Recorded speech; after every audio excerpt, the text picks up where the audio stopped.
Purple Daily is daily Vikings entertainment. We just want the Vikings to win a Super Bowl before we die. I will ride with this group. Seriously, man. Please. And away we go. This is Vikings Ventline, live on the Purple Daily YouTube channel, the most fan-friendly, interactive show in all of Minnesota sports. The People's Show.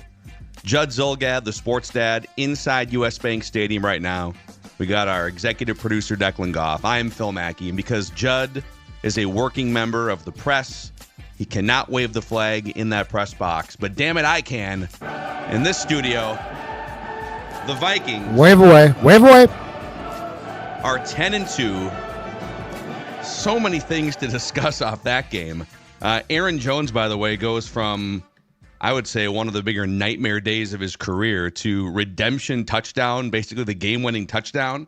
So we'll turn the show over to you guys, Vikings fans, and we'll do this for, I don't know, up to an hour and a half or so live on the Purple Daily YouTube channel. If you'd like to get on the show, send a request to vikingsventline@gmail.com, and we'll try to get to as many people as possible. But before we go anywhere, let's take a celebratory trip to Kwik Trip here, Judd, to wind down after a wild finish at U.S. Bank Stadium. That's a fantastic idea, Phil. And let me tell you this, ho, ho, ho. I've been talking about Kwik Trip all year round for you, right? Stop there and get your breakfast, your lunch, a snack, something like that. Gasoline, fill up your tank. But now I want to talk to you about Kwik Trip for your family. That's right, because you're looking for gifts, right? Holiday season, it's time to get gifts. I have a perfect one. That is Kwik Trip gift cards, which are now available. Pick up one in store or online at kwiktrip.com/gift cards. We're talking about a gift card for, I don't know, hot coffee, fresh groceries, snacks, anything that you might want. Fuel at Kwik Trip. So what better way to make a relative happy than to give them a Kwik Trip gift card? Because remember, with gift cards, you can't go wrong. They're not like ties. They're not like socks. Dad would love gift cards from Kwik Trip. Yeah, I mean, what would you have? A Kwik Trip gift card or like some ankle socks or something? Exactly, you know? That's what I'm saying. Dad can go buy that by himself, but he can fill up his tank because you made sure he had a gift card. So the Cardinals ran 26 more plays than the Vikings. They racked up 130 more yards than the Vikings. They had more first downs. They controlled time of possession for 11 more minutes than the Vikings did. They were up by double digits. They were up by 2 scores on the Vikings in this game. And the Vikings throw all of that away, and they come roaring back to pick up their 10th victory. Joe, what was your biggest takeaway here today, being in that stadium? I must unmute first, and then I will tell you this. Okay. That was as weird of game, and it was not necessarily, and again, like a lot of games in this league, it finished really exciting. It was not a good game. It was not well played, and it was not well played on both sides. I believe the Cardinals end up with nine penalties, including on that last drive where they're at the 5-yard line and back themselves up to the 25. Yeah. A couple of takeaways from late in that game. One is the Cardinals invited disaster by not going for it on 4th down and 4 yards. Okay, you're either going to make it or you're going to at least make Sam Darnold start from almost the goal line. Instead, you kick a field goal, and we've talked about this 1,000 times, the false sense of security, right? Oh, now we're up by 6. That makes teams like the Vikings go, okay, cool, we're going to use our best players now. As far as the Vikings day went, one thing, Phil, that you said is exactly right. Aaron Jones, just a miserable day until it wasn't. Dropped the touchdown pass, fumbled the first carry from scrimmage of the game, then fumbled and lost it on the second series. A weird up and down day as far as Justin Jefferson workload went. And this time around, it wasn't like somebody was benefiting directly. Like against the Bears, Jordan Addison had a huge day. This time that didn't take place, and eventually Justin caught, I believe it was 7 passes for like 99 yards, which is fine. Darnold, a very weird day, very skittish. He got sacked early. I thought he held the ball at times way too long. Like the protection might not have been there, but we've discussed this before. This is the National Football League. The pressure's going. The pressure's going to be there. Yeah, pressure's going to be there, right? So he didn't have a great day, but at the end of it, I guess you're fortunate in some ways that you were playing a Cardinals team that went conservative. But it was funny, Phil, in the fourth quarter when the Vikings had to make some plays, They absolutely did. And I guess my only question was sort of where was that for a portion of the afternoon besides that? But they get their 10th win. Yeah, I think so. Yeah, and we'll pick apart throughout the show you brought up a lot of good things in there. I think my biggest takeaway, I know people would love for all of these games to go as smoothly as possible, and you take a 17-3 lead and you ride it to a big, comfortable victory. And once again today, you look around the NFL, and that's just not how game flow works. Teams are grinding and blowing leads and struggling to move the ball sometimes. I think we maybe, with it being a holiday week, we did our purple picks, but we maybe undersold this Cardinals defense. This Cardinals defense had allowed 31 total points in their previous 3 games coming in, including holding 2 opponents to 6 and 7, I think it was, or 6 and 9. Single digits for 2 of their last 3 opponents coming into this game. That defense has become really, really good under the radar the last few weeks. And so for the Vikings to wind up putting up the 23 points and coming back in the fourth quarter was impressive. But I think it's a great sign for this team that, again, if I would have told you, forget about the final score for a second, Darnold's going to be skittish. He's going to have a really hard time pulling the trigger. He's going to have less than 100 yards, I think, going into the fourth quarter or toward the end of the third quarter. He's going to take a bunch of sacks. Jefferson is going to be a non-factor again in the first half, and a bunch of other guys are too. Oh, and Aaron Jones is going to put the ball on the ground a couple times, drop a touchdown pass. Vikings are going to be down by double digits. Like, the fact that you can still find ways to win these games and keep racking up 9 wins, 10 wins, it's not going to look pretty. There's going to be 3-4 week stretches sometimes where you're not on your A game, but they are good enough without their A game to win games against good teams. The Cardinals came in leading the division.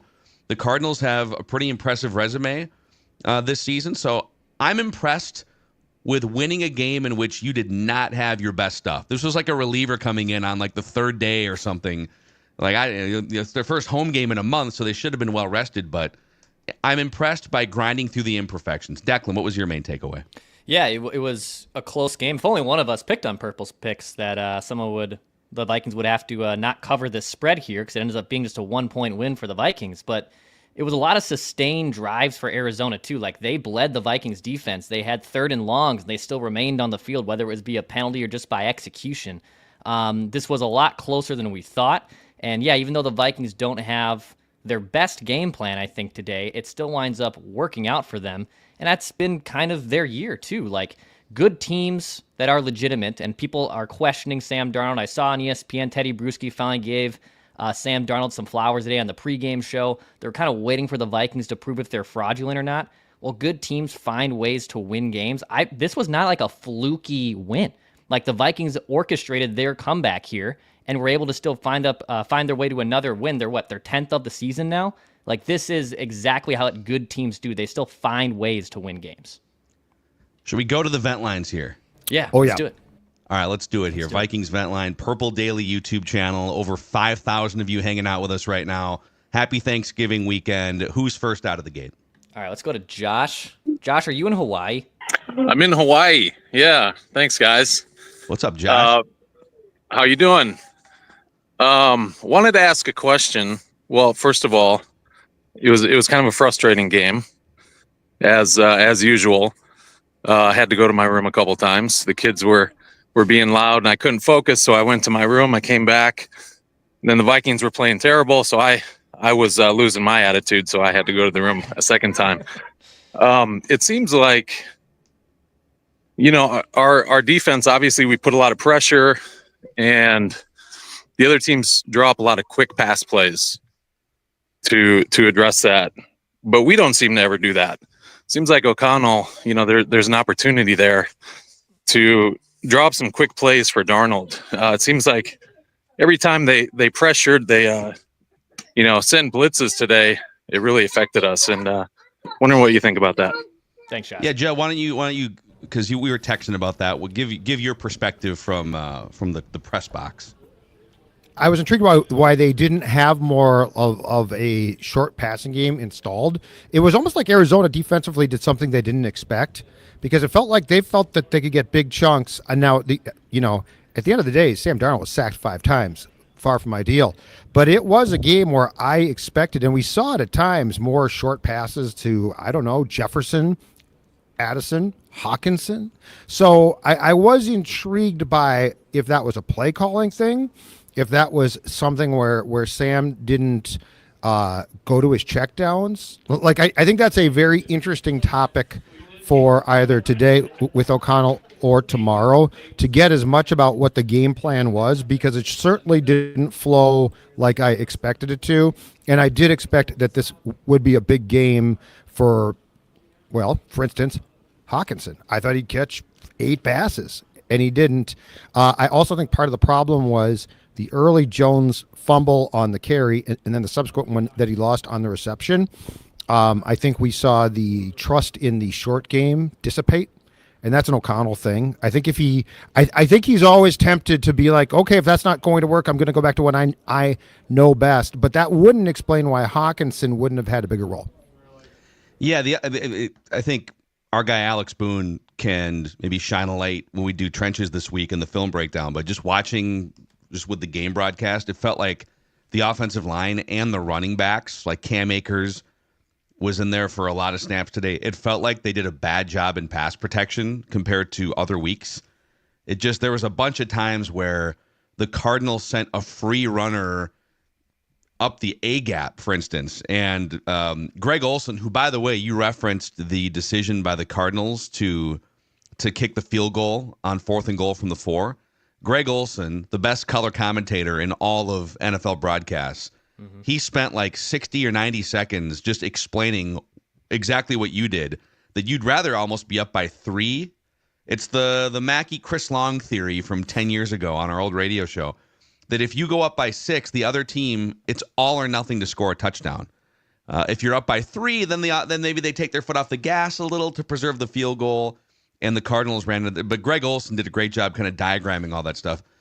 Back to the passing game, to me it felt like 2 things. Offensive line and running backs were not communicating well on blitz pickups, and Sam was just under fire for a lot. Some of it was he hangs onto the ball too long, even when the protection's good, and some of it was he was under fire. But then the other thing is they've got like tight end. They're running 2 tight end sets a lot compared to previous years.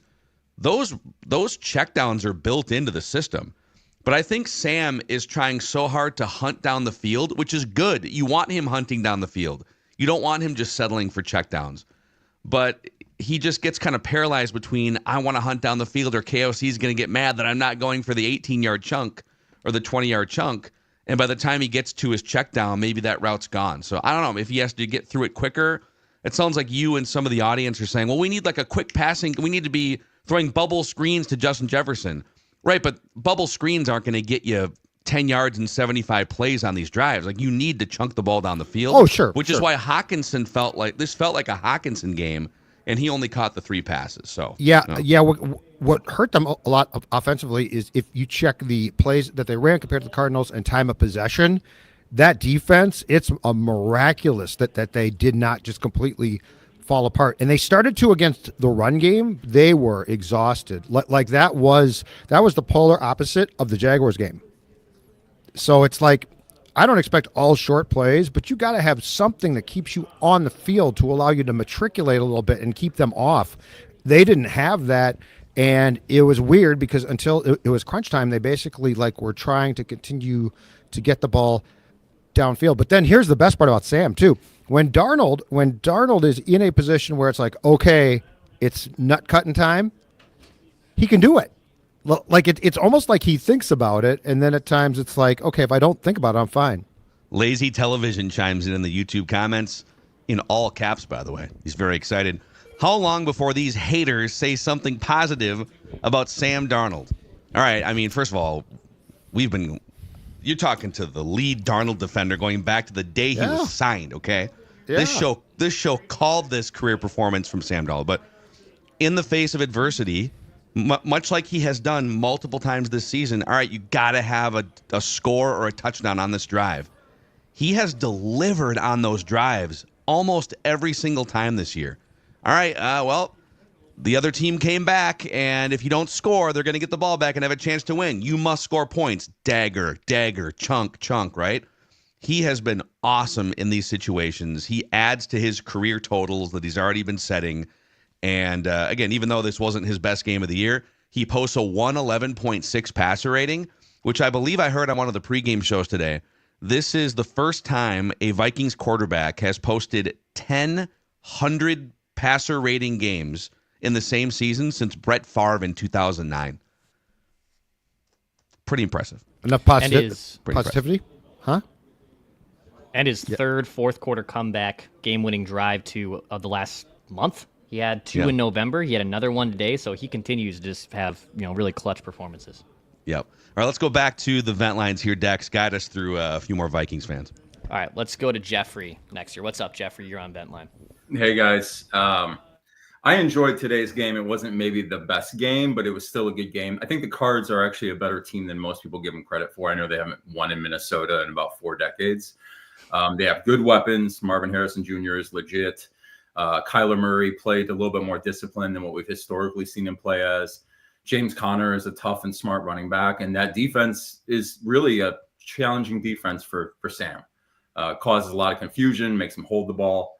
The offense runs functionally better when Aaron Jones is on the field. I think grabbing Cam Akers was a fantastic pickup. He's been a spark from a third down running back position. 3 guys I give credit for. Cam Robinson played great with a bum ankle. We didn't hear his name once. Sam, he's kind of building that confidence gene. I think last week in Chicago and now here, you can see that we're building trust with Sam in these really clutch positions. And I know a lot of people are going to hate on, but I thought Fabian Moreau actually did a pretty decent job. He was in a lot of really good positions coming off the bench today. The Vikings have people like Wasawa Saranga, Robert Tate, Caleb Evans, a really bad history of cornerbacks having to come in and usually blowing the game for us. So looking forward to next week at the bank with Kirko. He had 4 picks today and a handful of ugly fumbles. We're 2 wins away from a playoff spot, and the window is just opening. So yeah, no, Jeff, a lot of good points. Yeah, Fabian Moreau, Judd, man, there was the one pass interference was, I thought, real ticky tack. He had a really nice play to force what should have been a punt, but then the back-to-back plays where he essentially tackles the receiver and then gives up the touchdown. How do the Cardinals on that last 4th down play? How on earth do they decide not to go after him? That's my question. Like, what are you thinking? And look, I don't blame him. I feel bad for him. That guy's a veteran guy. He's backup depth. This is where today when Gilmore went out with a hamstring, which unfortunately I think is probably going to sideline him for a week or two, where it'd be really nice to have a guy from that 2022 draft. Booth, Evans, I don't care whom, but like this is the problem when your draft depth is gone, because like that was. I actually felt worse for Moreau in that circumstance because it was just such a big ask. And for the most part, the Cardinals did exactly what the Cardinals should have done, which is they attacked him, which is why I'm shocked that they didn't attack him on the last 4th down because Shaq Griffin was the guy and he picked the pass. Weird there, but I agree with all his points. Moreau, though, was like hyperventilating. I had a bag up here trying not to Wait, collapse. you were hyperventilating, or he was hyperventilating? I was. Well, he might have been. I don't know about him, but I was watching him, and I was like, oh boy.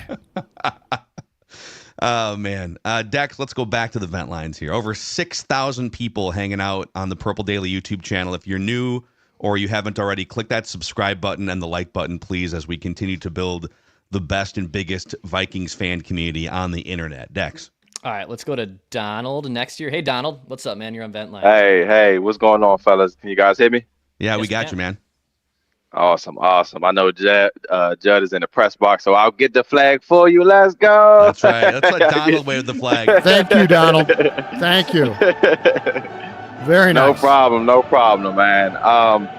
Another thing, too, I got to say, Judd, I love your sponsors when you present you guys sponsors. I'm here in the DMV, so there's no Kwik Trip here. And I'm thinking to myself, how can I get the Kwik Trip? How can I get the trip? I love it. Keep it up. I love it. Good job. Thank you. Amen. Yeah. But as far as the game, I can nitpick. I think we all can. I mean, it wasn't the prettiest game, but we 10-2, and at some point that holds some weight. So I think we all should just be happy. I get to go to work, bragging rights, wearing my Minnesota hoodie, and that's that. So appreciate you guys. Donald, Thank you. yeah, Thank man. you. Thanks for jumping in here. Yeah, we should almost do a weekly vent line perspective segment too, where again, because as Vikings fans, you sit, you watch your game for 3 hours. Maybe you watch Terry Bradshaw stumble through the highlights of other games at halftime, and then it's just a bunch of clips you see on the internet. But a lot of other good teams are also just grinding wins. Okay, Pittsburgh, their defense gave up 38 points to a good Bengals offense, but they're grinding one out and trying to secure. They won the game 44-38. You go around the league again, and the Seahawks at one point were getting smoked by the Jets, a Seahawks team that is tied for and I think they now have a solo lead at 7-5 in the division. They're not as good as the Vikings, but that's a division-leading team that was down by like 14 points to the New York Jets. The Texans are grinding it out against the Jaguars. Like, KOC used the word grind last week in his post-game address to the team, because this is what it's going to be like when you're facing it. It's probably going to be this way against old Kirko and the Falcons, who are going to be embarrassed about what happened today. Dex? Yeah, let's go to Derek next year on Ventline. Derek, what's up, man? Hey guys, first of all, happy Thanksgiving, and I want to thank you for the vet line because I'm actually a lot calmer now than what I was, 10 minutes ago. I just question going back to the Jaguars game. I just question whether or not adjustments are coming through for this team. Like I've been critical of this team since the Jaguars win. But I just question whether or not our adjustments are coming through. All right, Derek, thanks for checking in. I mean, I thought the fact that to simplify it, they didn't do anything offensively, and then they did in the fourth quarter, making some tweaks, and we won't know everything that they did, but they went quick game in the third quarter. Like, they did a lot more no huddle. They clearly emphasized putting Justin Jefferson in some spaces that were opening him up for more productivity, right? So I actually thought maybe it took them too long, or maybe they should have adjusted more after the first quarter or something, but they did get the offense going in time in the fourth quarter, and they wound up winning the game. So against a good defense. Yeah, the one thing that happened again today that you just can't have, you cannot lose the football like that. Like Jones is now officially, and I know that his day ends with a touchdown catch. That's awesome, but he is now officially a concern. Like he's on my concern list. You can't have this. Like, you can have days where you struggle and you scuffle around and it takes you a while to make adjustments. And I think that can be maddening to the fans or to watch from the press box, but you cannot, the first carry of the game, you lose the ball. O'Neal recovers it. So it's like, okay, they're fine. And then, again, another drive. So if there's one thing I'm concerned about, it's the propensity of this team for a second consecutive year to turn the ball over, especially via the fumble. Let's go next to the stadium. I think Will is outside the stadium. Yeah, Will, what's up, dude? We're right outside the stadium. I almost lost my voice. Amazing time. My hot take is, the U.S. Bank Stadium and the crowd probably has the best advantage. If we have a playoff at home, we're going to win that game with these fans that we have out here. Awesome time, awesome environment. It's cold, but we're glad that you guys brought us on Purple Daily. Amazing. We'll get the flag for Will. Get the flag. That's right. Let's go. Happy It's throwing birthday. in a birthday boy. Yeah. Don't bury the lead, Will. Yeah, happy birthday, Will. Hey, we're happy with the win. We're really happy to be out here. A lot of skulls going around. So thank you guys for keeping it alive. Have a good one. Awesome, man. Go get warm. We will. Amazing. Birthday boy Will chime in. Yeah, definitely, like, weekly reminder, whether it's home or away, if you are checking in from the stadium postgame, definitely hit us up. VikingsVentline@gmail.com, Dex. All right, let's go to Kyle next year. What's up, Kyle? He's got the just one before I die hoodie rocking. The OG before I die hoodie. Yeah. Yes, sir. Yes, sir. Let's go, boys. Let's go. For starters, I'll be bringing my 15-year-old son, to his first football game, Vikings football game against the Green Bay Packers at home. Can't wait. Dude. Awesome. Be coming up from Texas. My hot take is this. A couple of years ago, I came on the show before that Giants playoff game, and I said, I don't care what happens in the playoffs, and because I just love the direction of where Kevin O'Connell was going with this team, and I think I was right on that. Yeah. I love the direction we're going. I mean, yeah, it was a rough game. There's a lot of things to clean up, but when it mattered most, this was a playoff game. That's almost a playoff team. They were right there with Seattle for their division lead. And we did what we had to do to win the game. It was ugly, but we fought through it. Sam Darnold, 1 and 23 when he's down 13 points. So, Nice. I mean, this team is playing way different than they did last year, 2 years ago, and I'm loving it. I can't wait. Let's go. Hey, man, enjoy that game against the Packers coming up here, too. Yeah. By the way, your weekly reminder on Kevin O'Connell's record with quarterbacks that we've all made fun of. He's now 13-8 when Sam Darnold, Josh Dobbs, Nick Mullins, and or Jaron Hall is the starting quarterback. Yep. 13-8 with those guys. Yep. And he is now 1-0 with Daniel Jones watching as a member of the Vikings practice squad from the sideline. Dude, Daniel Jones there today. Looking good in purple, man. Saw a couple videos. He's got to be so relieved not to be playing for the Giants. Yeah, just take a deep breath. It's going to take like 10 years. He looks like a young man again now. He's rejuvenated. Yeah, he's the Benjamin Button of Exactly. All right, Dex, back to the vent lines. Yeah, let's go to Danny. What's up, Danny? You're on vent line. Hey, what's going on, guys? So I'm from Georgia originally, so I have a lot of friends that are Falcons fans, and I watch a lot of Falcons games just so we can talk about it. I was watching a play where Sam Darnold threw a dime, and then I watched Kirk Cousins sack, fumble, and I was just like, thank God Kirk Cousins is gone. You know, Danny, I don't know why you can't just move on with your life, Danny. Danny, be very careful. There are crusaders who will find your whereabouts. I know. Be very careful. Take it all back right now. But he's still in my life because he's in Atlanta, and that's my hometown. So I have to live with him. You know, he's down the street from me. So dude, there's reports this morning that from like ESPN, Diana Rossini from The Athletic, that he is on borrowed time already, that if they don't have, before today's epic loss to the Chargers, if they don't put together a stretch of games and finish strong, that they would look to ship him, even though I think he has a full no trade clause. He has a full no trade clause, and he ain't going anywhere. He'll be a backup there making his money. That's Kirko. They're gonna do him like Danny Dimes and drop him and take the hit on the salary. I think that's what they're gonna do. It won't be this season; it'll be the off season. Penix will be the starting quarterback for Atlanta next season. Yeah, it's going to be. Who starts on Sunday in this building against the Vikings? That's the question. Kirk Cousins, the script writers want that. So, Agreed. 8 picks in 2 games, possible, you think? Oh, yeah, for sure.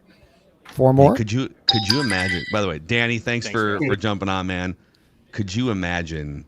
This week is going to be insufferable for any sort of lingering Cousins crusaders that hate listen to Purple Daily. I just want to give you guys a warning.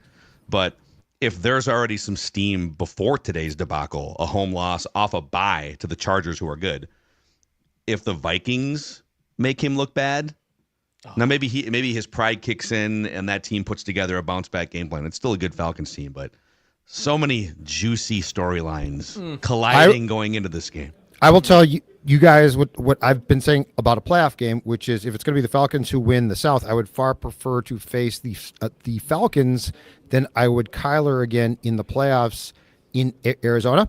Let me tell you this. I would rather face I would rather face Kirk Cousins next Sunday than Michael Penix. Well, back to Kyler, because we debated that, like, who would you rather face thing. He is good, man. He's impossible to sack. Yep. Impossible. He went a month without taking a sack earlier this year. You could see why and today it's like, how many times, here we go, this is the time, and then he just scoots away his little, like, road runner, like, and then he always sticks the ball out for an extra yard, just sticking it through your heart. So, all right, Dex, back to the vent lines. All right, we'll go back to the stadium. Mike the Viking. Yeah! He's a literal Viking. Look at this guy.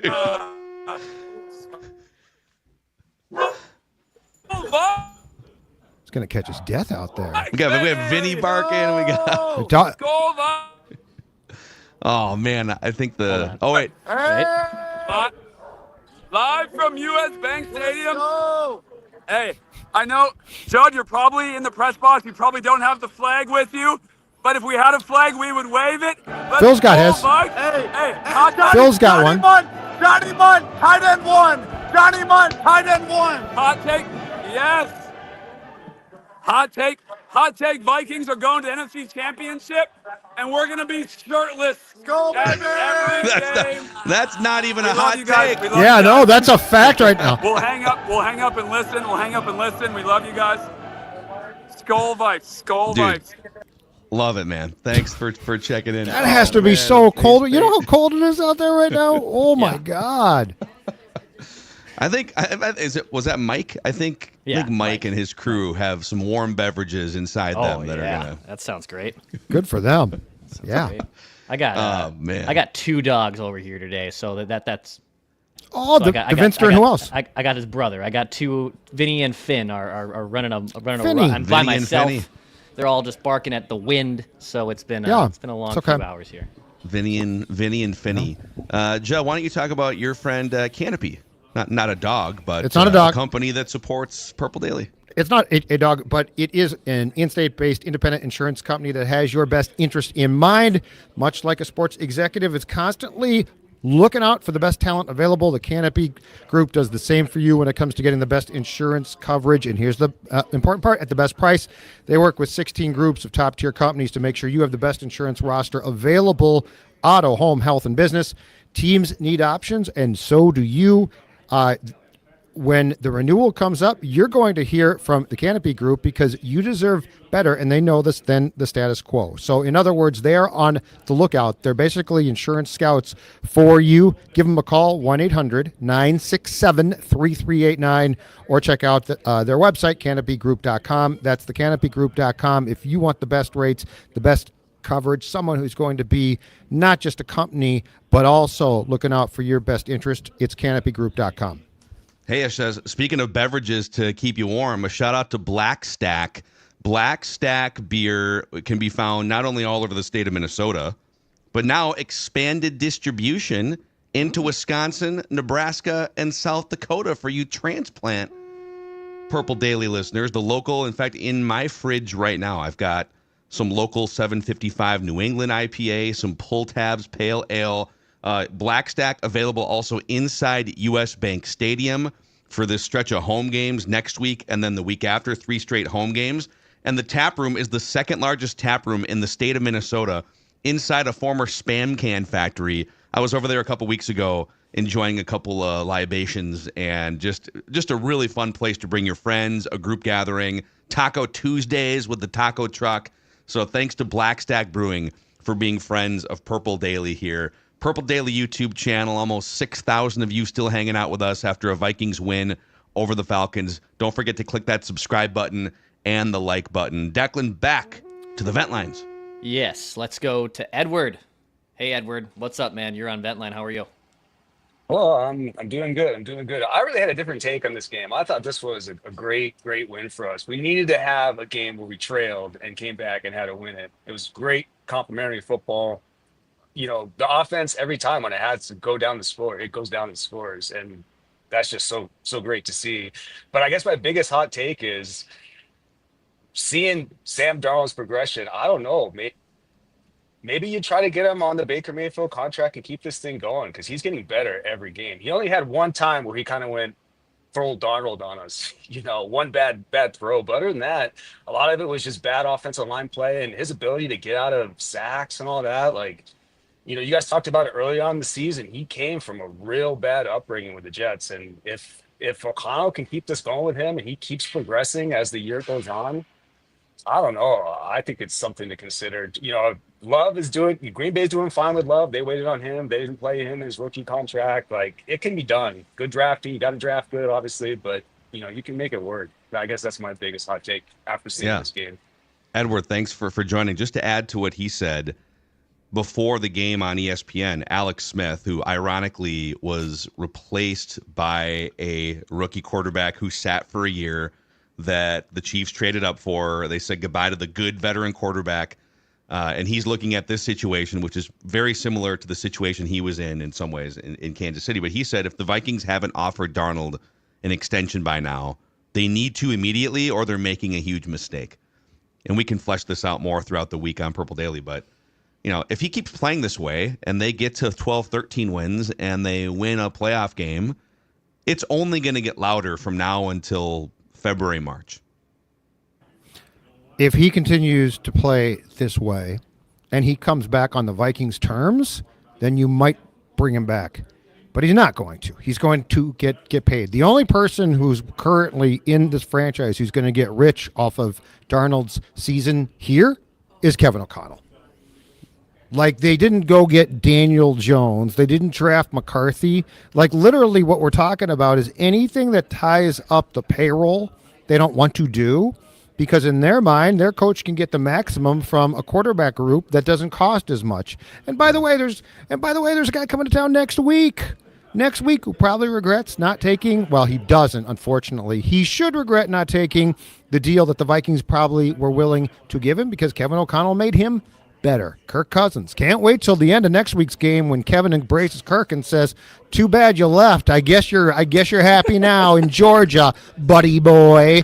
Do you think he whispers that subtly, or do you think he? No, I say it loud so the camera hears. No, I want the mic, the league microphones to pick that up. I mean, we could talk all we want. They're not going to give Sam Darnold a multi-year contract worth millions. They're just not going to. Yeah, let's go back to the vent lines here, Dex. All right. I hope everyone's cool, I think, with snakes. Oh, Knox has whoa. Oh, my God. Yeah, I know it's not a dog, but No, it's okay. this is what I got now, but called her Snape. Who's she's a a good Viking girl? fan. Yeah. Who's happy he's nowhere near you?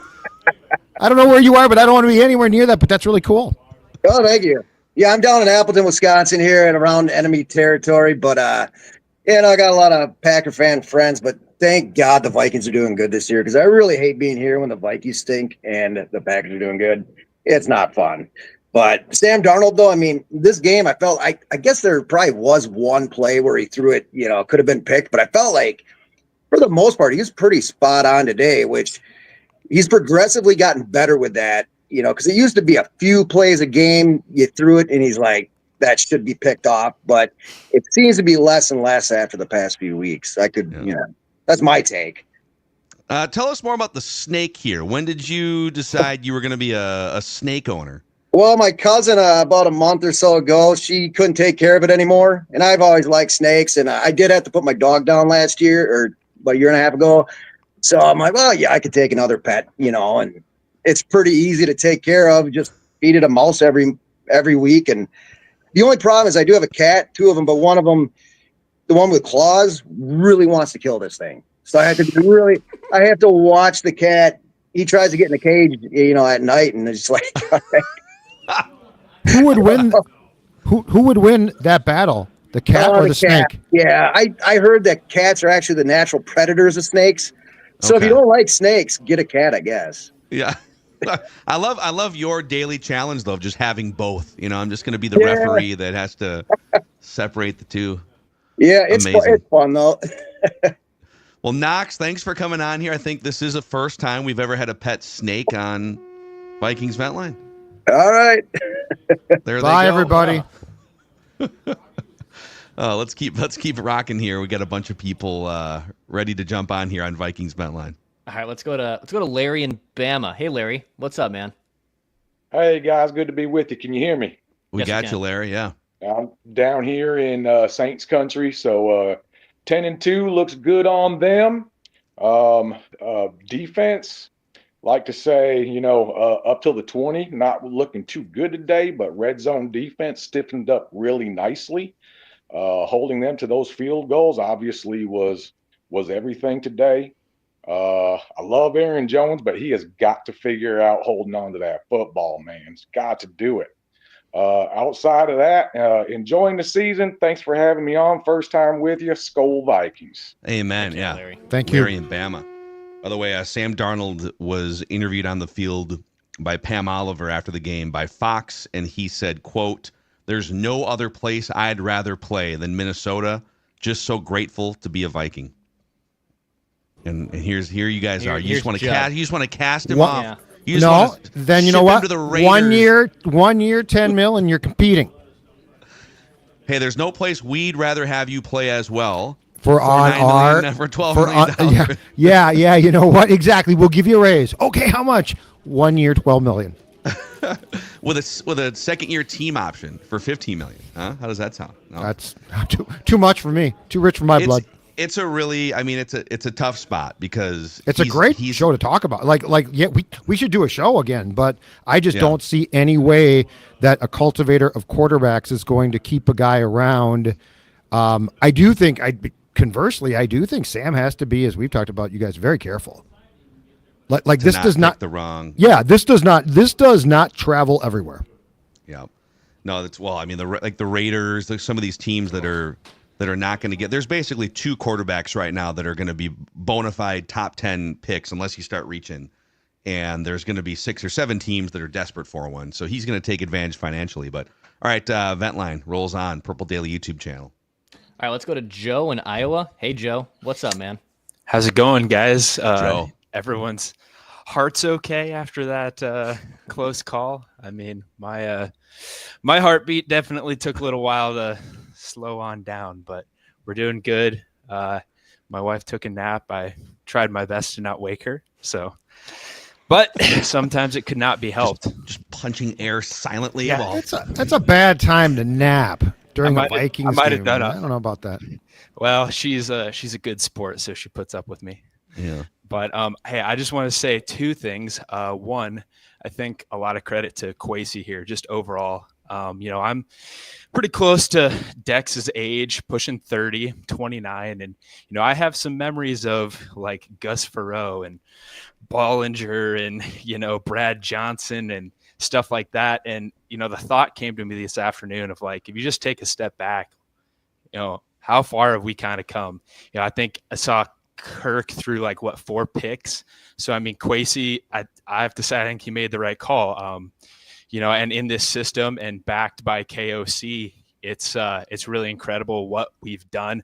Deciding to move on from a guy like that, put Darnold in, moving on from Daniil Hunter, picking up Grenard. Like, these are smart decisions that championship teams with championship coaches and championship GMs make. And I'm just really excited to see what we do with that first round pick this year going forward. Second thing, I was looking at the Lions schedule. I mean, they got to play the Packers, they got to play the Bears, they got to play us, they got to play the Bills, and they got to play the 49ers. So, I mean, it seems like we can get, a loss or 2 there pretty realistically from them. And then our last 5 are looking pretty nice. So thanks for having me on, guys. Joe K, great stuff. And also add the Lions to the list of Week 13 teams that had to grind out a win. The Bears, once again, going full Bears and then firing Matt Eberflus the day after. He mentioned Kevin O'Connell and Jonathan Grenard. Jonathan Grenard leads all edge rushers in pressures this season. And Kevin O'Connell, with today's victory, now has the 5th best regular season win percentage of any active coach, like career record. The only coaches with a better career regular season win percentage than Kevin O'Connell, who's now 30-16 as Vikings head coach, are Jim Harbaugh, Matt LaFleur, Sean McDermott, and actually Nick Sirianni, despite the meltdown at the end of last season, has racked up a nice little career winning percentage. Kevin's going to get a very nice contract extension. Good for the O'Connells. Oh, yeah. 100%. 100%. They're going to get a lot of money. Yep. All right, Dex. All right, let's go to Joey next year. What's up, Joey? Hey, what's up, guys? Can you hear me? Yeah, dude. Yeah. Nice horns. Hey, appreciate it. First time caller, long time listener. As you can see, Randy Moss is mooning right above. Yes. This is my man cave. I got KG over there too. And then we got the full movie wall over there. Are those DVDs or what do we got over there? Oh yeah, and you guys used to have the movie rating thing. So I don't know if you can see any of those, but Fight Club is up there. Rush Hour 2. Yeah, too many movies. But regardless, I just want to say Yeah, I started out, long-time listener, Minneapolis, born and raised, bleed purple and gold, went to that, the Daniel Jones game against the Vikes. I've gone, for the playoffs. Yeah. That was awful. And now we have him. So I'm a little nervous about that, but still, I don't know. I'm a firm believer in this team. Today's takeaway was that Moreau, I don't know. That was pretty hard to watch at certain points. I really want Stephon Gilmore still out there because he's a really great veteran leader. And yeah, if anything, our defense, I would have loved to get like some better secondary help. Because if we don't, then yeah, that's tough. We got 5 sacks today, didn't we? Or Sam Darnold got sacked a few times. So correct. Yep. Darnold got sacked 5 times. Yep. Yeah. So that's also like a little worry for concern. Like, but hey, we can still win this whole division. I'm a firm believer that we can still pull this out. Yeah. Skull. 10-2, Joey O, baby. man. Nobody O with his expected us to be DVD here. rack. Nobody expected us to be here. Amen. Hey, Joey, thanks for checking in. The DVD rack is vintage now. We all used to have. Oh yeah, that's like a CD rack now, right? Yeah, or now like people have record racks now because record that's players back. have come back around. That's back. If he does not have Point Break, then that whole rack doesn't doesn't matter. Exactly right. If you don't have Point Break in that rack, and quite frankly, Roadhouse doesn't mean anything. Watched last week. I actually just watched the new Jake Gyllenhaal Roadhouse. Oh, what'd you think? Was it good?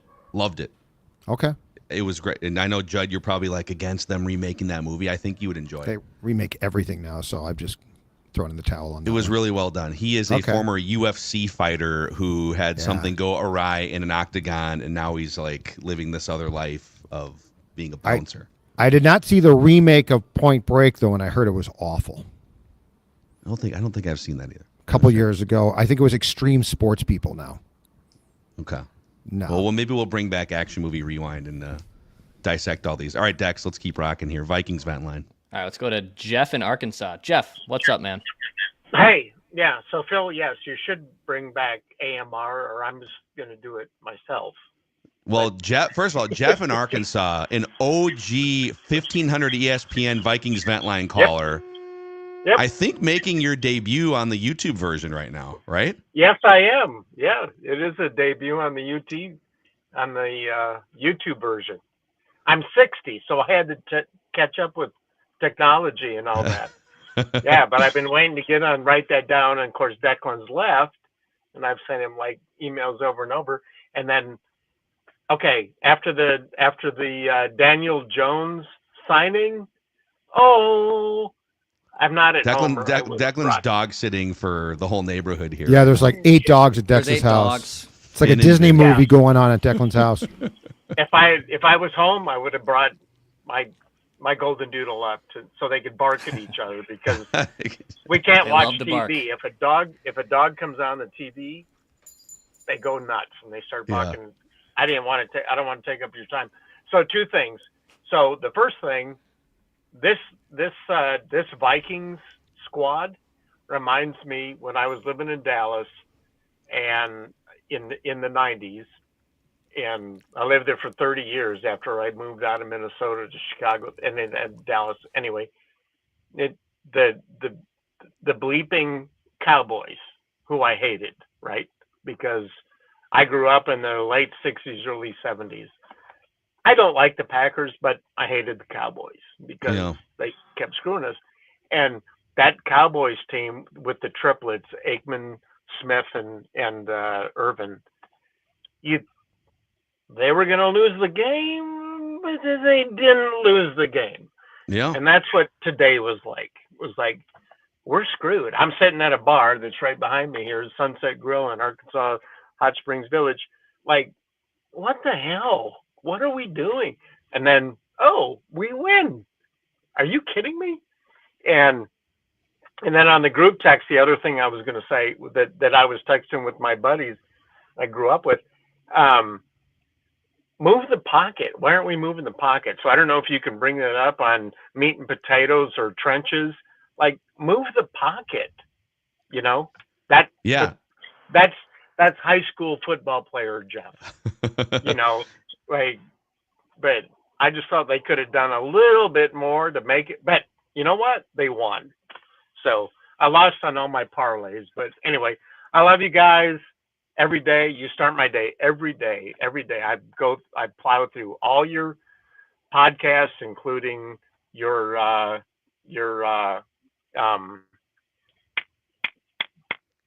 come on. Judd's Hockey Show. Patrick Royce. Flagrant Howls. Bernard. Oh, Tom okay. Bernard. Yeah. Tom You Bernard. can hear Yeah. Judd and I are on Tom Bernard's show I jumped to 11 minutes and listened to you guys talk with him, and yeah, can't get enough of you. Thanks for all the material, and yeah. Yeah, Jeff, thanks Keep for being hanging a long-time loyal listener and viewer. Yeah, I mean, to his point about just the close games, this was 2022. They won 1 million. They won like 11 one-score games, and now they're doing it again this year in these close games. And it's becoming now part of Kevin O'Connell's Vikings culture that instead of like finding a Viking way to piss away a game, they are finding a way to come back. And even if the game wasn't perfect, it's becoming part of their DNA to just win close games over the last 3 years, which is a great sign. Yeah, well, and I think the difference too is in 2022 they won close games because of the offense, but the defense was as untrustworthy as winning team's defense can possibly get.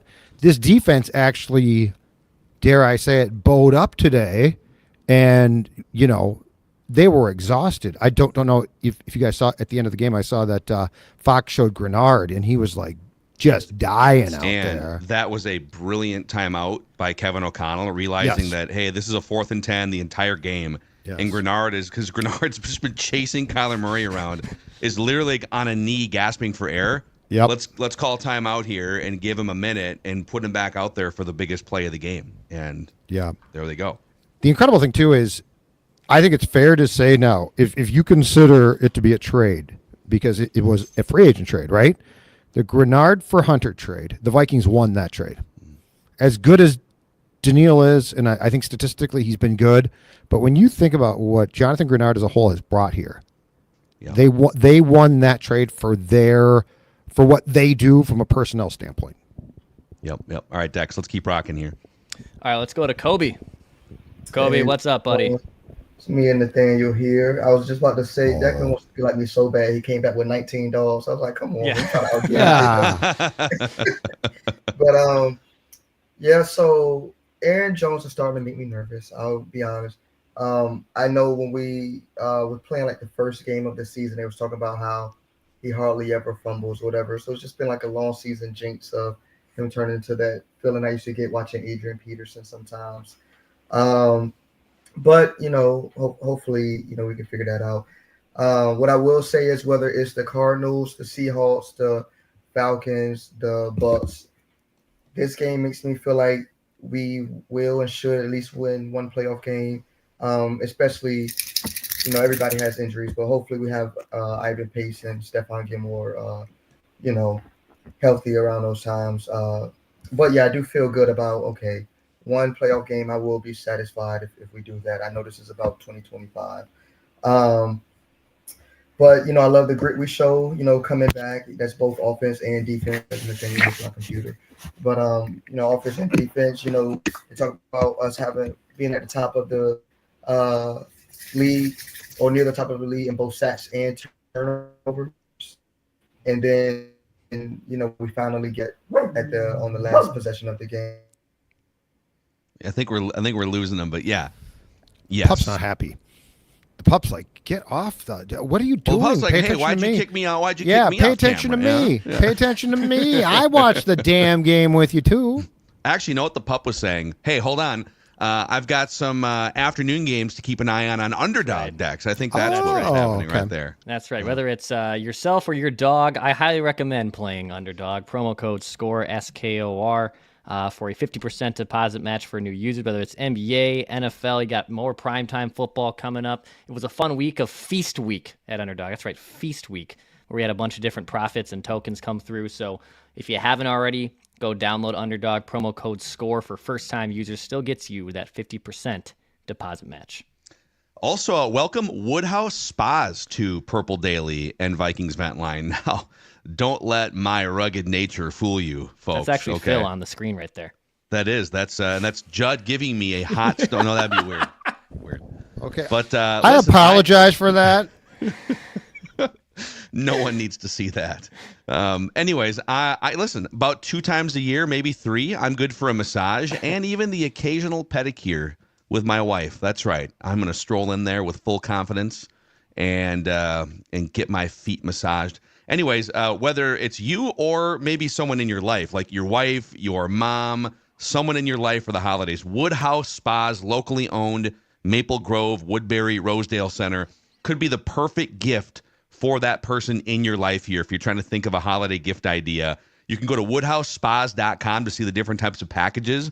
Think about even like anniversaries, holidays, just a gift idea. woodhousespas.com to find out more. woodhousespas.com. Also, Nicolay Law is powering in part here Vikings Vent Line today on the Purple Daily YouTube channel, the exclusive personal injury law firm of Purple Daily. And Nicolay Law, Russell Nicolay and his team are very much rooted in these local Twin Cities communities. They're just your normal everyday folks that happen to have law degrees to help you get the compensation you deserve after an accident. So if you've been injured, get Minnesota's local award-winning injury lawyers. Get Nicolay. Start your path to winning at nicolaylaw.com or give them a call at 1-855-NICOLAY.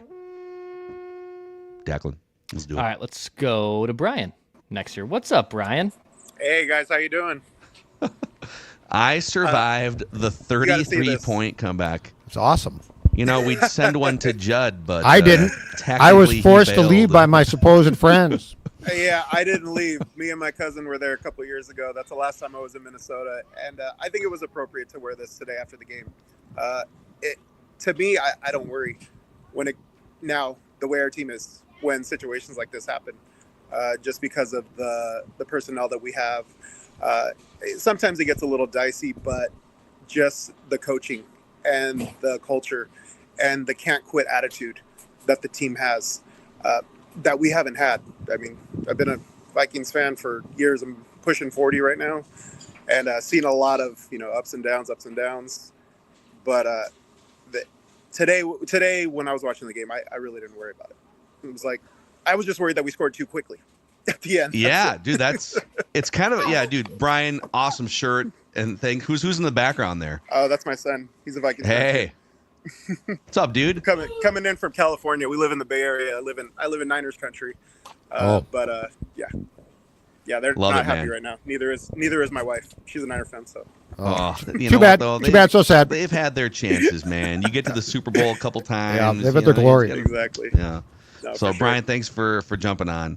Yeah, it's funny he brought that up because he literally went from, oh my gosh, they need to score 2 touchdowns here to win this game to, did they leave too much time on the clock? They've got 3 timeouts. Should they have run the ball a time or 2 and let the clock go down inside a minute? But I think Kevin O'Connell was thinking, let's not risk a fumble or something happening. Let's just throw the ball into the end zone and trust the defense. That's what I was going to say. They left too much time on the clock for several Vikings defenses of recent vintage. Yeah. Not this one, but like that. Yeah. That's the other problem. We've seen so many leaky defenses, right? Where it's like, okay, you're screwed, or it's Brett Favre at quarterback against you. But I actually wasn't as concerned because I figured that these guys could stop them. Because the one thing Kyler didn't do was, it's not like he hit a bunch of deep passes. He did hit some decent size mid shots, I think. But I mean, it wasn't like you were getting burned left and right deep. So I felt pretty good, but there was a lot of Vikings teams going back to 2000 where I definitely think the Cardinals win on a walk-off field goal, Declan. That's an interesting point. They threw 45 passes today, the Cardinals, completed 31. The long was 22 through the air. Yeah, he didn't air it out. Yeah, I think even Greg Olson was saying you should probably actually get the first down, because I think before the Aaron Jones touchdown, it was like 2nd and 2, right? Before it wasn't goal to go yet. If you get the first down, then you force Arizona to burn a timeout, and then you're in the driver's seat, for 4 plays to basically punch this in and likely walk off the game. But I was panicked. I think that's just PTSD of that's way too much time. Speaking of that, can you explain to me why when the Vikings were clearly going to score, the Cardinals did not use a timeout with 3 left? Like, at some point in time, don't you want to start stopping the clock on defense? Well, they still had over a minute in the 3 timeouts. I think they wanted to make sure if they had over a minute and 3 timeouts and all they were going to need is a field goal, I don't know that they really want or need more time than that, because once you rather just have the 3 timeouts, you can run whatever plays you want, plays in the middle of the field. Yeah, I guess. Sacked, you call timeout. I would like 2 timeouts, but I also would like to stop the clock, because the Vikings then can run the clock. It just seemed odd. The only thing that O'Connell did, and explain this because I couldn't tell, why did he call the timeout early in the 4th quarter? Play clock again? I don't know. There was one, if it's the one that I'm thinking of, they had I think they either had the wrong personnel grouping. Okay. There was some miscommunication, but when all we're doing is kind of speculating, but when Darnold walked over to the sideline, they cut to Kevin O'Connell, who was very annoyed, and he goes, Sam, and then he says something in a way that like a disappointed parent would say, like, Judd, what are we doing here? You got to pick up your toys, little Judd. Okay, Why are you walking with your muddy shoes inside the house? It felt like Sam miscommunicated something. Okay. I'm just speculating, but because he first burned that out one of his quickly. mouth was Sam. Okay, Sam, you stupid. I mean, probably not that. To Sam's credit, he is Teflon, man. Like, he'll take that criticism and just, okay, coach, sounds good. Never changes, too. Down the field. That expression never changes. No. All right, Declan, who's next on Vikings Vent Line here? Purple Daily YouTube channel. Yeah, a few more. Let's go to Cody, though, next. Hey, Cody, what's up, dude? Going good. That was a hard stopper, wasn't it? Yeah, that was.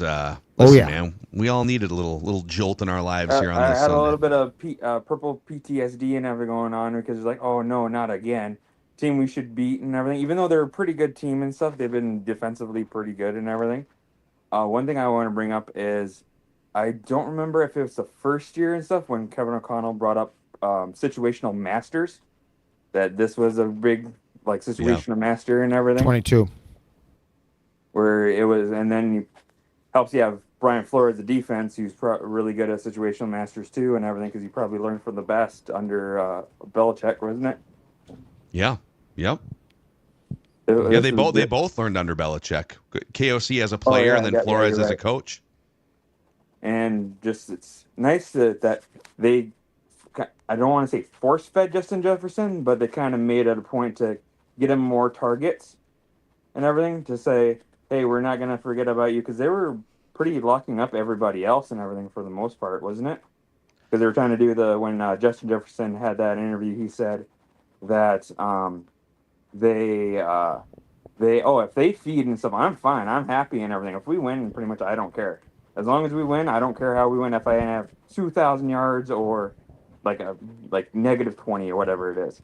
Yeah. So it's nice that they kind of made a point to say, okay, now you got to make sure you cover Justin Jefferson, because even though we have these other weapons and everything, he's the biggest weapon of them all. Yep. No, Cody. Yeah. Thanks. Let's talk about Jefferson for a moment here, because they showed some great footage. I feel like we had some extra Fox cameras in there compared to some of these other games. This in the was their past top few game. weeks. Yeah. Yeah. Okay. So we had they had Jefferson cam This was a couple top game, times. Yeah.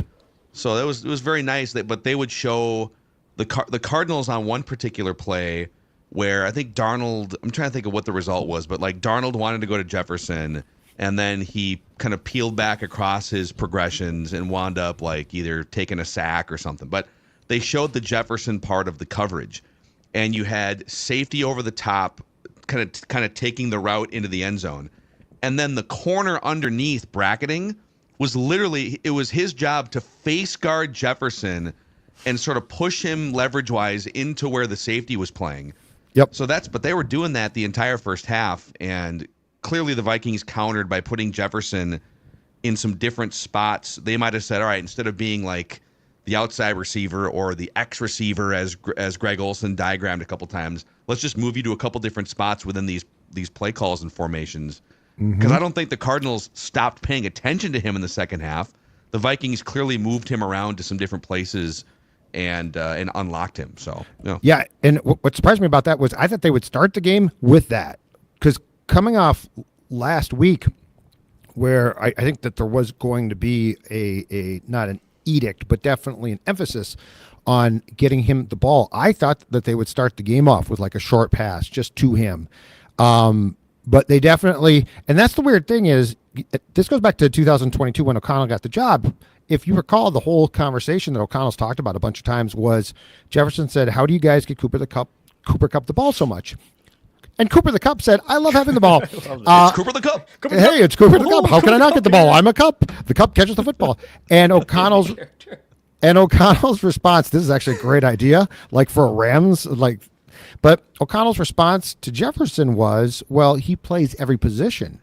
And you can too, but you're going to have to learn them all, which Jefferson did do. So I was a little bit surprised that it took long. In fact, there was one formation in the second half when Jefferson was lined up, I think, with Jones or Akers in the backfield.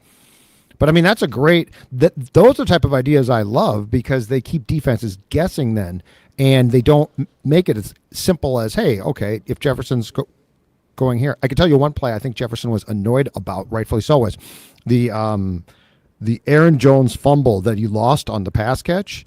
Jefferson was racing free over the middle. But part of the problem was I think Darnold made an emphasis to try to get him the ball, and O'Connell by extension, downfield.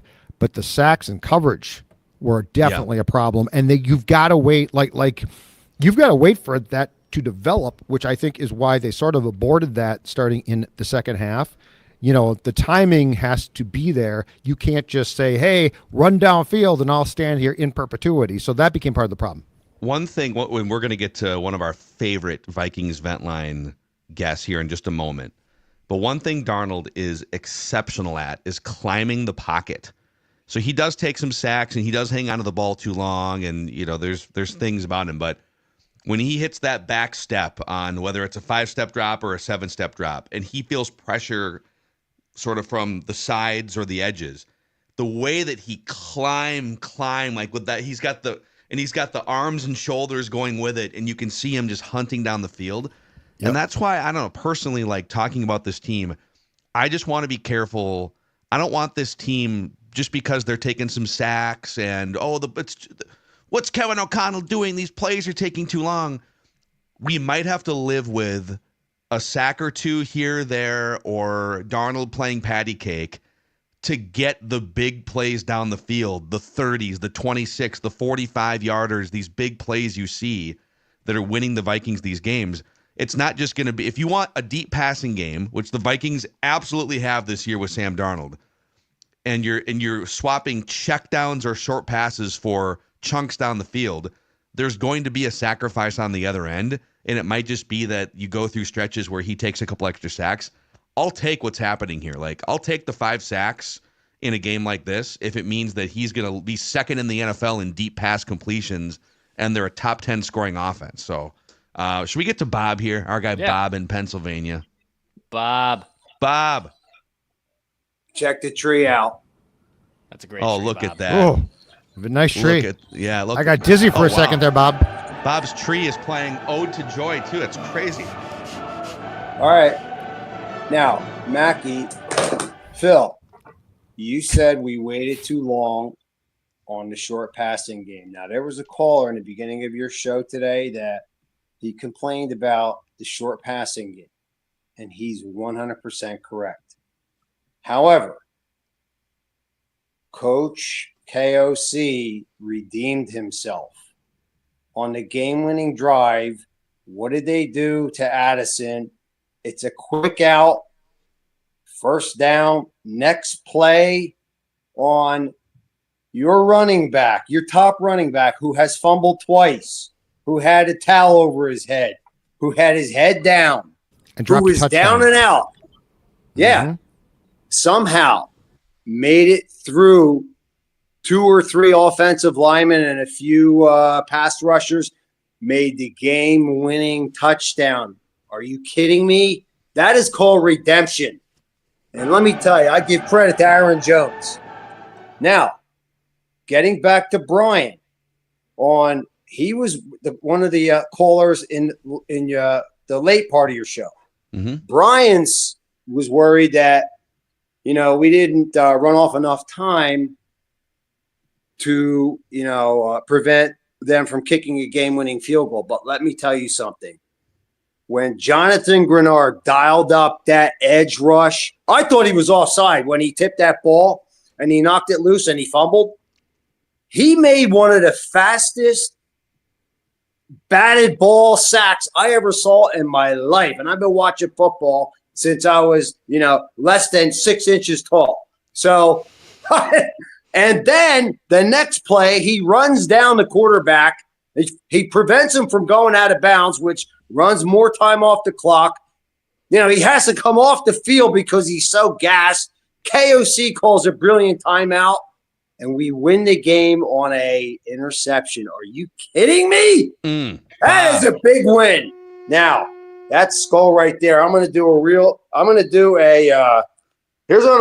And I got one question before I go. So what I'm going to do here is show you that, not my face, but okay, stop. I got one question. Is Randy from Cottage Grove a real fan, or is he somebody you guys hired to, give us all entertainment? Yeah.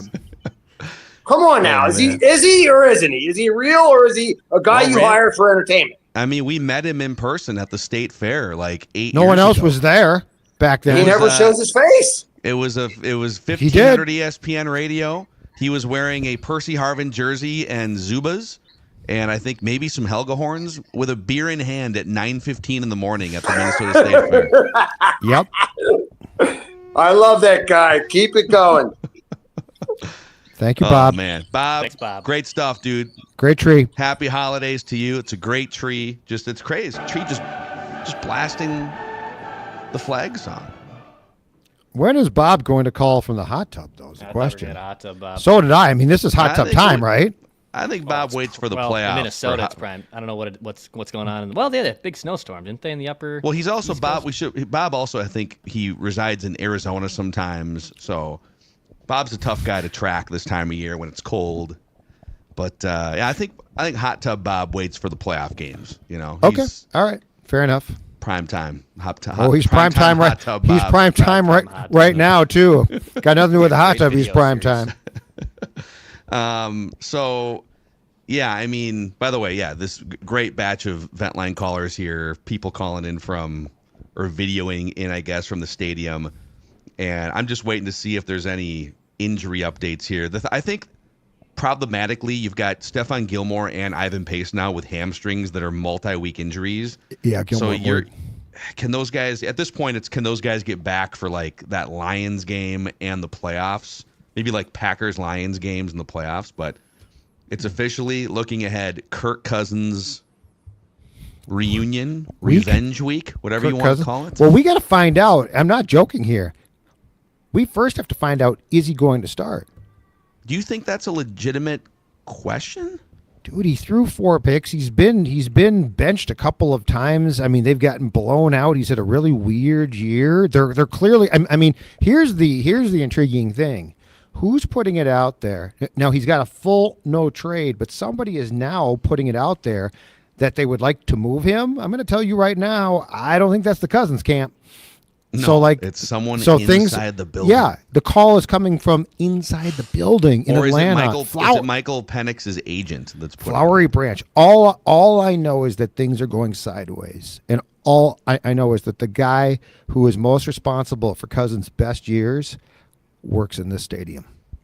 And all I know is that we were told that the franchise would crumble, that the Vikings offense would. Everyone wants out. You didn't hear that? Justin Jefferson wants out. Would be out. He wants out.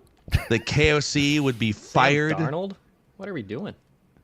That the Vikings offense wouldn't gain another yard. This is the best part, though. Now it's like, you cannot get rid of Sam Darnold. What are you talking about? You can't get rid of Sam Darnold. Play J.J. McCarthy. Are you crazy? Daniel Jones sucks. Like it's Groundhog Day. Not quite to that level, though, right? Like, dude, there was a large percentage of Vikings fans that thought Kirk was the driving force for everything successful with the Vikings offense. Yeah, that percentage, that is a much lower percentage now. Like, people see, most reasonable people see what's happening here. It's a Kevin O'Connell, Justin Jefferson schematic, and Darnold's credit to him, because you know what, you can have circumstances that line up, and then you still can't. A lot of quarterbacks still can't drive the car properly. Right. He's driving the car, so he deserves credit, not $30-40 million a year credit going forward. Yeah, but I just like the thing now. It's like, well, you can't get rid of him because you drafted J.J. McCarthy with the 10th pick. J.J. McCarthy might be better. Imagine that. Like, that's the thing about this is, oh, ye of little faith. I know. Yeah, and to think about all of the hand-wringing by people that, it could be an epic mistake, a franchise-altering mistake to not sign a 36-year-old who, even before the Achilles, was never anything more than like the 10th or 12th best quarterback. That decision could be the franchise-altering mistake. In retrospect, and first guess in some of our cases, signing that contract would have been the franchise-altering mistake.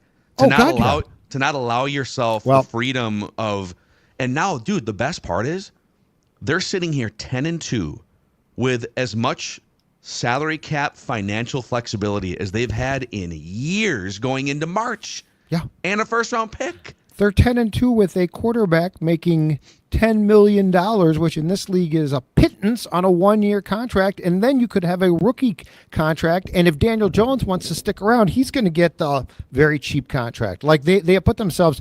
And I will say this in just off the top of my head, guessing, recklessly speculating, I do think that the decision on Kirk largely probably came from above Kevin. Like, I think if O'Connell could have got Kirk back at the right price, he takes him back. And I don't know where the line was drawn or not, but I do think that it was probably Kevin who was like, okay, I work really well with Kirk Cousins, and the people above him said, I know you do, but you work well, but you can work well with Sam as well. So the Vikings, starting with Kwesi, need to get some credit for not being afraid of what you're talking about, Phil, which is that, well, if you do this, you don't know. You're 10-2.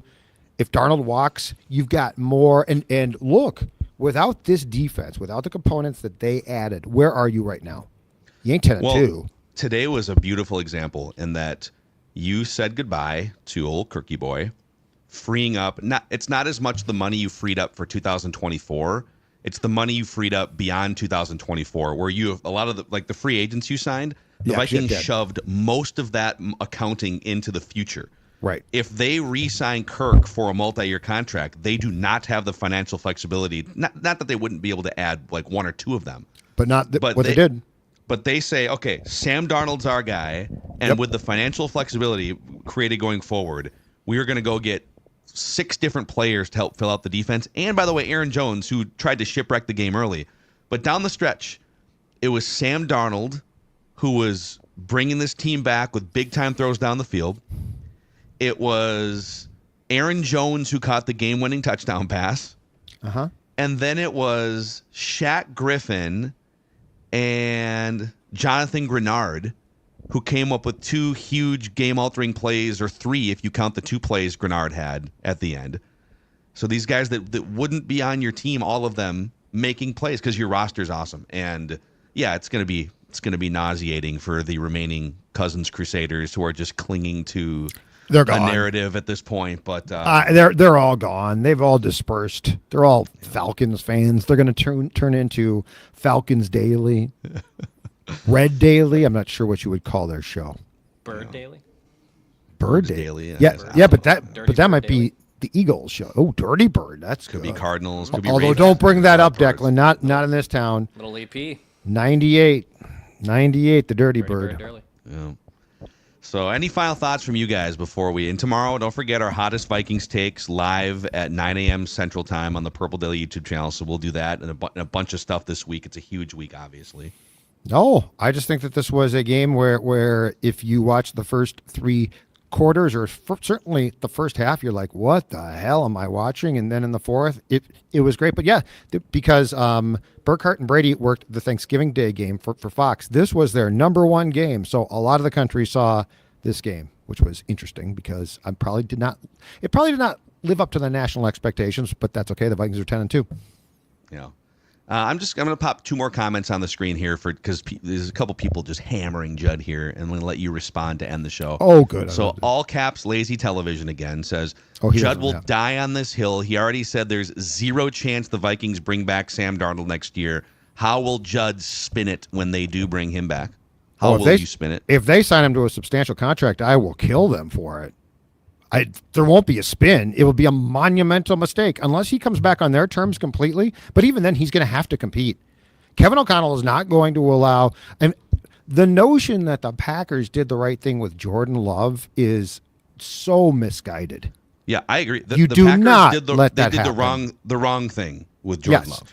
They might have drafted the right guy. Awesome for you. But to let him sit to have J.J. McCarthy start to sit behind Darnold, what are we talking about here? I would not spin it. I would hammer them, but they're not stupid enough to do that. And then Bob M says, Judd, you might disagree with lazy television, but he's right about the Purple Daily hate on Darnold. I love how we classify things as hate. Yeah, this is not hate. If you praise someone 90% and then constructively criticize 10%, that the 10% overshadows everything and it's now hate.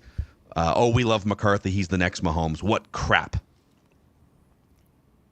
All right, first of all, you don't draft McCarthy at 10, not to play him, but how can I put this?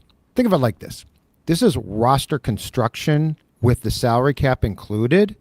So this is not me. If you consider hate to be business decisions, like these are cold-blooded decisions that have to be made to win a Super Bowl. Yeah. Don't fall in love with Sam. Appreciate him, and he's going to get paid. Hot take: he's going to get paid. There's a chance halfway through next year he's benched if he goes the wrong place. One more here. Shadow Wolf says Mackey is as obsessed with Darnold. I thought you're a hater. As much as Kirk stands were with Kirk. No, Kirk stands were obsessed with Kirk to the point where they would mindlessly keep paying him $40 million a year. I am obsessed with Sam Darnold, the Reclamation Project, and also am saying good luck in Las Vegas or good luck in Miami or wherever, Los Angeles with the Rams, or you want to. You're obsessed with Kevin O'Connell. That is true, too. Yes. You're not obsessed with Darnold. Darnold is a conduit for which you can speak of your love for KO. I think that's accurate. Yeah, let's not be confused here. Phil Mackey likes Sam, and look, Sam gets credit. He's done a great job. I'm a KOC crusader. But I'm a Kevin O'Connell crusader. Yes, you might. If somebody wants to criticize you because they do for that, okay, go ahead if you want to. But you're not. No. When Sam leaves, you're not going to put up a stink at all. No, I mean, I'll put up like his jersey probably, and frame it in the back of my setup. Rat Trap now jumping in. Rat Trap getting me. Judd always thinks he's the smartest one in the room. It seems you can see it in his eyes rolling. That's just not true. Rat Trap out of nowhere from the top rope just nails me. Rat Trap, I love it. That's right. You fell into the rat trap. Coming up next, it's our segment, The Rat Trap. Kevin O'Connell fell into the rat trap in the first half of today's game. Where does that get you? Well, let me tell you right now, my friends at Spidex. Oh, wait, that's not today. Sorry. Coming up next on the FM sports station, Rat Trap is here. Anyways, all right. Another Vikings vent line in the books. Another Vikings victory. As roller coastery as it was in the books, 23-22 over the Cardinals, and the Vikings keep pace, a game back of the Detroit Lions, right? They're 11-1 exactly. So, all right, boys, tomorrow morning, live here on the Purple Daily YouTube channel, 9 a.m. Central Time, our hottest Vikings takes. And for those of you that maybe just discovered Purple Daily for the first time, click that subscribe button and the like button. And don't forget, on the audio side, you can find us on Apple and Spotify and the Score North app, which is a central hub for all of our Score North podcasts. Are we going mustache soon, Dex? It looks like you're gearing up for a run here. I don't know what I want to do with this. It's not coming with me to Hawaii on Friday, so I got to decide. Oh, it's not? What? No, I'm not bringing the spirit to Hawaii. No, that's terrible. But you could bring the stash. You could. The stash is growing in nice. I don't understand why your stash looks good, man. I'm going to tell you right now, dude. You could bring the rooftop of the beard. That's what you could do. The umbrella of the beard. I got options. I'm not sure. I think you go stash. I think you just go Stash. stash. I think you just go stash. Agreed. You look like an adult with the I stash. finally do. It's a good look. No, but I'm saying is. I'm not BSing you. It's a good look. Well, okay, one more thing on the comments here. Judd, wave the bottle. People want the bottle being waved. They got the bottle. I've got the I've got the Coke Diet or whatever. Pepsi glass mixed with nothing. Oh man! All right, let's end the show before Judd spills Stash. Pepsi all over Stash. his computer. We just want the Vikings to win a Super Bowl before we die. We'll see you tomorrow on Purple Daily.